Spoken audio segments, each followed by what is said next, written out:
আমাদের বেশিরভাগ মানুষের রমজান মাস মানে হলো চারটা কাজ: রোজা রাখা, তারাবি পড়া, ইফতার খাওয়া, সাহরি খাওয়া। আমরা অনেক কষ্ট করে আমল করি, ইবাদত করি। অনেক সময় আমাদের কিছু ত্রুটির কারণে, আমাদের কিছু বিচ্যুতির কারণে, কিছু ভুলের কারণে আমাদের কষ্ট করা আমলগুলো বরবাদ হয়ে যায়, নষ্ট হয়ে যায়, সেগুলো আল্লাহর কাছে কবুল হয় না। আমরা অনেকেই আছি যে আমাদের অনেক আমল, ইবাদত, বন্দেগী করি, যার একটাও আল্লাহর কাছে কবুল হয় না।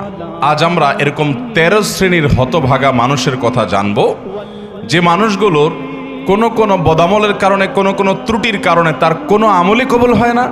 আবার অনেকের সুনির্দিষ্ট কোনো ত্রুটির কারণে ওই ত্রুটি সংশ্লিষ্ট আমলটা ওইটা আল্লাহর কাছে কবুল হয় না।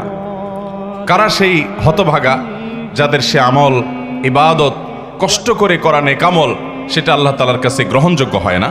এর মধ্যে সর্বপ্রথম যে শ্রেণী মানুষের কথা আমরা বলবো, তারা হলো কুফর এবং শিরকে যারা লিপ্ত। কিসে লিপ্ত?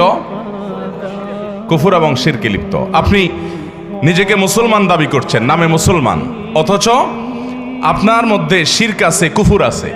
তো এরকম যদি হয়, তাহলে শিরক এবং কুফরে থাকা ব্যক্তি, এই ব্যক্তি যত নেক আমল করুক, সে নিজেকে মুসলমান মনে করছে, হয়তো তিনি 5 ওয়াক্ত নামাজও পড়েন, কিন্তু তার মধ্যে যদি শিরকে আকবর থাকে, কোন শিরিক থাকে, মানে বড় শিরিক, যে শিরকটার কারণে মানুষ ইসলাম থেকে খারিজ হয়ে যায়, তার মধ্যে যদি কুফরি থাকে, যেটার কারণে মানুষ ইসলাম থেকে খারিজ হয়ে যায়, তাহলে এই ব্যক্তি নিজেকে যত মুসলমান মনে করুক, আমরা সবাই হয়তো মুসলমান তাকে মনে করি, সে হয়তো মসজিদেও আসে, সে হয়তো নামাজও পড়ে, সে হয়তো হজ উমরা করতেও যায়, অথচ তার কোনো আমল, সে নামাজ পড়ুক, রোজা রাখুক, হজ করুক, জাকাত করুক, দান করুক, সাদাকা করুক, তার কোনো আমল আল্লাহর কাছে গ্রহণযোগ্য হয় না।